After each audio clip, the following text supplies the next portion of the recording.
May 1972.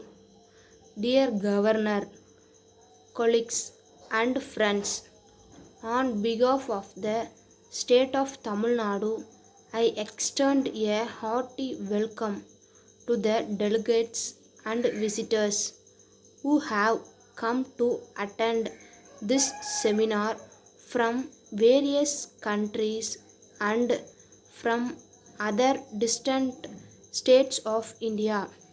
I thank the organizers who have taken all the pains to conduct this seminar.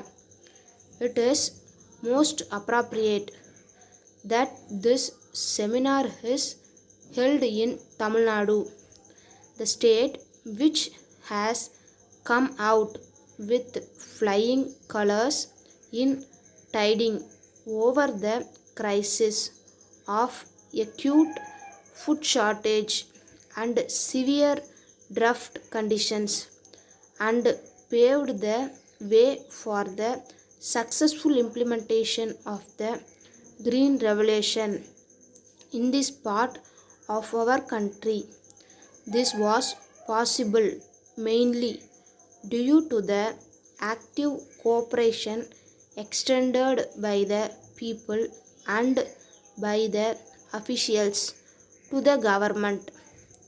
In this direction, the basic wants of any man, to whichever country he belongs, are food, clothing, and a house to live in.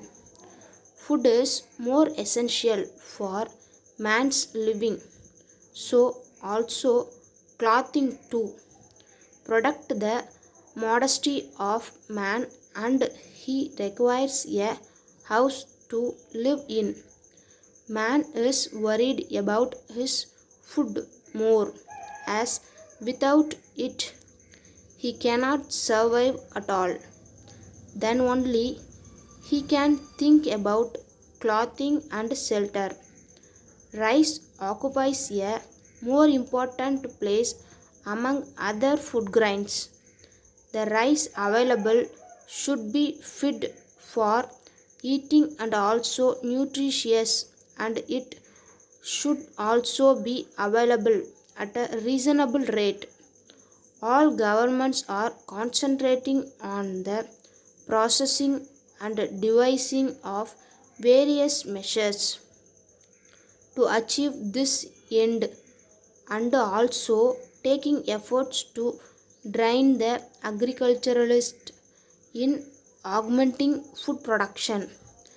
When there was a serious shortage of rice, and when the price of rice was soaring up beyond the reach of the poor people, our late Honorable Chief Minister Anna introduced the Rupee a Measure scheme.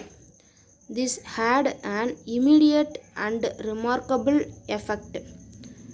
The rise in the price of rice and other food grains was controlled. At the same time, concrete measures were undertaken to increase food production. The state of Tamil Nadu has today passed from a stage of dependence to a situation of surplus. At present, we are facing many new problems. When there was shortage, paddy was directly lifted to rice mills from the fields. But when rice is available in plenty, the question of storage of the stock arises. As such, we have to stock the paddy safely, and care has to be taken to preserve them in good condition. Dear Sir, in reply to your letter of the 15th instant pertaining to the export of our film to New York, we hasten to write to you that the export is intended to be made only to the territory covered by the registration certificate and not New York as such. The additional print and trailers are to be sent to New York only for subtitling, and New York itself is not the final destination.